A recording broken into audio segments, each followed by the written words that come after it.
Shalom Ouvracha, on a pu étudier aujourd'hui le Shulchan Aruch, Siman Ayin Bet, Seif Dalet, dans le Rachaim, concernant le cas d'un enterrement et qu'après les gens viennent pour faire la mitzvah de Nichum Avelim, de consoler l'endeuillé. Et là on dit que si avant qu'ils arrivent devant la rangée des endeuillés, alors ils peuvent commencer, alors ils commenceront le Kriyat Shema, mais s'ils sont déjà sur place, alors ils ne le feront pas. Sur ça, le Rama, il précise et il dit qu'on parle dans un cas où il y a du temps encore après pour pouvoir faire le Kriyat Shema. Le Magen Avraham, sur le Rama, il vient et il dit que si par contre il n'y a pas le Zman, alors il faudra qu'il dise avant le Kriyat Shema. Le premier Gadim, dans le Eshel Avraham, commentaire sur le Magen Avraham, vient et il nous dit que qu'est-ce qu'on peut déduire du Magen Avraham?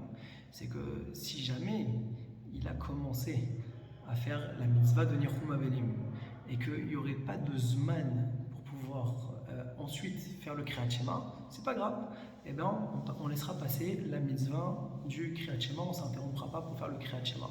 Et donc de là, c'était une preuve pour dire que même sur une mitzvah d'Erabanan, alors ça repousserait même une mitzvah de la Torah, comme ici en l'occurrence le cas du Kriyat Shema.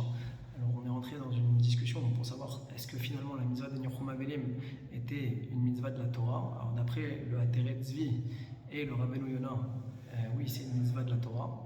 D'après Rabbeinu Yonah, on l'apprend de Ve'odata lahem aderer, conseil que Yitro va donner à Moshe Rabbeinu, donc de leur montrer le chemin. Mais d'après le Rambam, c'est qu'une mitzvah midivrei sofrim. Donc ça c'était concernant le sujet de Osek Mitzvah des Rabbanan. Aujourd'hui, on a pu voir une halakha dans le Shulchan Aruch, dans Choshen Mishpat,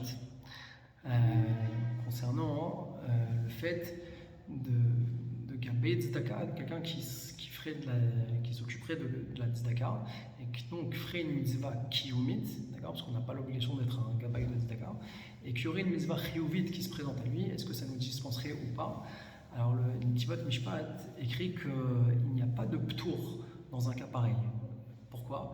Il apporte une preuve de la Gemara de Baba Metzia, qu'on voit qu'un Gizbar qui aurait payé les services de quelqu'un pour lui garder sa para adouma, alors si on lui donne un salaire journalier, et donc pour le Shabbat il n'a pas le droit de récupérer un salaire parce que ce serait Srar Shabbat, alors il n'a pas de responsabilité par rapport à la garde de la vache de la para adouma par rapport au jour du Shabbat, et donc s'il arrive qu'elle se fasse voler ou qu'il y a un problème avec la para adouma, alors il est entièrement dispensé de payer ce chômeur-là.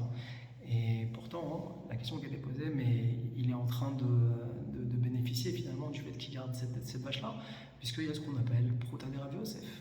Il est dispensé de donner la tzedaka tout le temps qu'elle est chez lui, et donc il devra avoir un digne de chômeur sachar. Pourquoi est-ce qu'il ne paye pas? Et donc là, il a voulu prouver d'ici que puisqu'on voit qu'il n'a pas un digne de chômeur sachar, il n'est pas chayav de sa shmira beshabbat, alors c'est qu'une mitzvah kiyumit, et que comme c'est une mitzvah kiyumit, alors on n'est pas patour des autres mitzvot, parce que c'est justement une mitzvah kiyumit.